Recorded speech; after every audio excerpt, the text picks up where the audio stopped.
Welcome to episode 2 of Confessions from the Matrix. In this episode, I will share one of the most cosmically profound, mind-bending events from my life. In short, my life was saved by what I describe as a luminous, interdimensional hand. I know that makes me sound like a lunatic, but please bear with me as I recount the details. However, before proceeding, allow me to briefly review the incident from episode 1. That was my first encounter with high strangeness. I was only 8 years old when that happened. At the time, I lived with my parents in a Brooklyn projects community. My bedroom was adjacent to theirs. It was sometime in the middle of the night when I was awakened from a deep sleep by the sounds of someone or something approaching the right side of my bed. Whatever it was, that entity just stood in silence by the side of my bed. The image that you see here kind of resembles the face that the entity transmitted into my brain. Terrified out of my wits, I tried desperately to jump out of bed, run and scream for Mom and Pop, but I quickly found that my mouth, vocal cords, and entire body were paralyzed. I could neither move nor speak a single word. Please see episode 1 for the complete frightful narrative.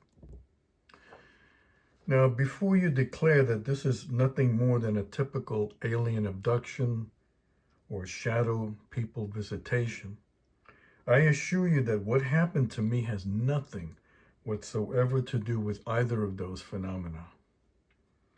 If you continue to curiously listen to the high strangeness which I reveal in this channel, you will find that these true incidents from my life, when taken as a whole, can be interpreted as evidence of the terrifying true nature of reality and of our mortifying and demeaning place in the cosmic pantheon. Of this, I absolutely assure you. From the age of 8 until I was 11, the visitations from that strange entity continued for those 3 years. Episode 1 reveals what happened during those visits. Then one day when I was 11, the encounter with the luminous interdimensional hand took place. Those days, my father used to take me and my 2 cousins, Pedro and Juan, to Prospect Park in Brooklyn, New York, where I grew up. My Uncle Alex also used to accompany us. Each time in Prospect Park, my father and Uncle Alex would fish in a small nearby swampy lake, while my cousins and I were free to play and explore the park. On this day, the weather was nice. The day was clear. The 5 of us arrived in the park at about 10 a.m. Pop and my uncle immediately took to their fishing, while my 2 cousins and I ran off into the playground to play tag. You're it. As always, there were lots of places to hide in Prospect Park. Lots of trees, rocks, hills, a cave or two, and lots of swampy ground. This time, my cousin Juan was elected to be it.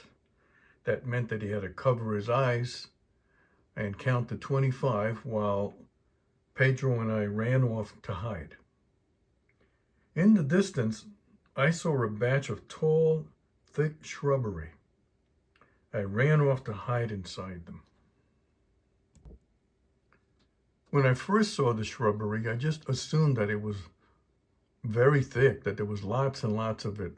So I just ran into it. But what I didn't see at the time was that the shrubbery was really only 2 to 3 feet thick. And behind them, that you couldn't see from the other side, behind them was a very steep slope of greenery that just ran down like a lost valley. This caught me completely by surprise, and I immediately began to slip and slide down the slope. Now comes the moment of absolute abject terror.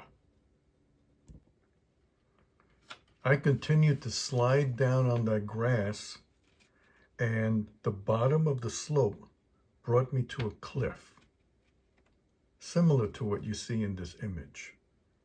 There was a metal fence covering most of the cliff edge. However, in the area that I fell to, someone had torn apart a large section of the fence. And after falling for a few seconds, I landed right on the edge of the cliff, past the open fence part, and I was about to plunge straight over and down. Luckily, someone grabbed me by my right shoulder and held me in his grip while I dangled on the edge of the cliff. I was able to look down and witness a sight that froze me to the core with fear and terror, a sight that I will never forget.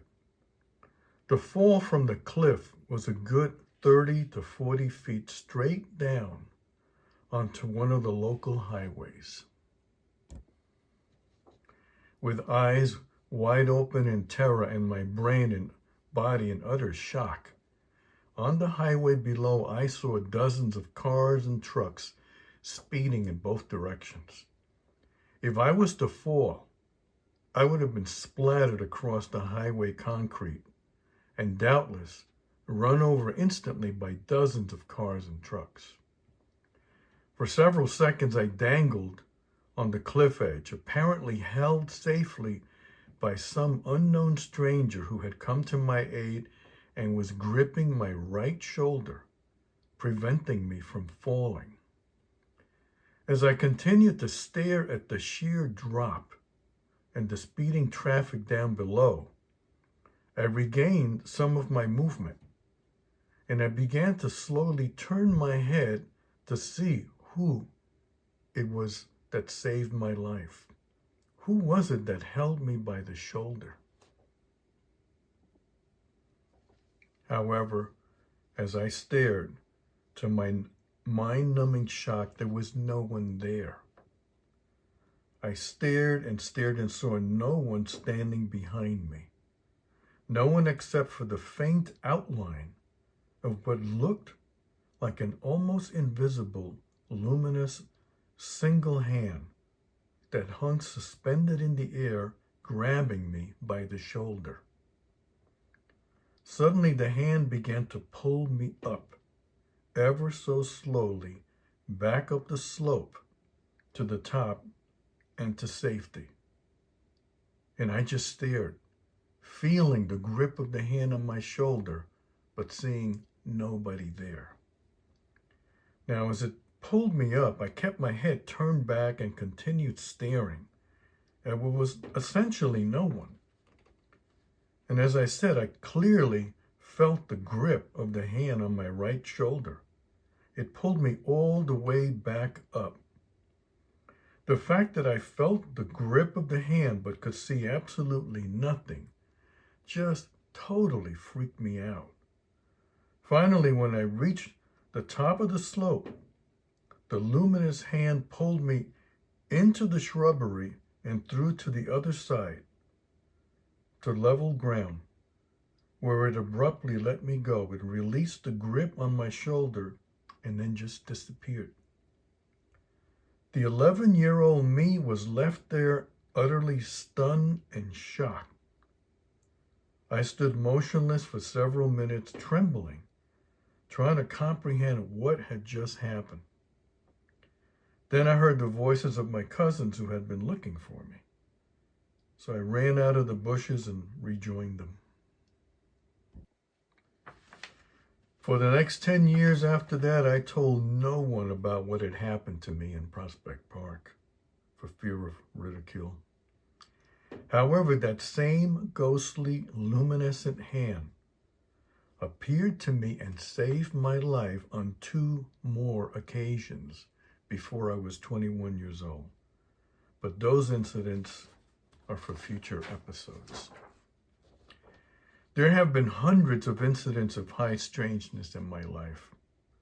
Some have been life-saving, as with this one, the incident that I call the invisible or luminous hand. But some incidents have filled my mind and soul with stark terror. As I previously stated, I am not alone in experiencing these horrendous phenomena. Whether people are aware of it or not, this has been happening all over the world to millions or even billions of people, probably since the beginning of the human race. I will share more of these horrific incidents in the next video. I hope you'll join me. Thanks.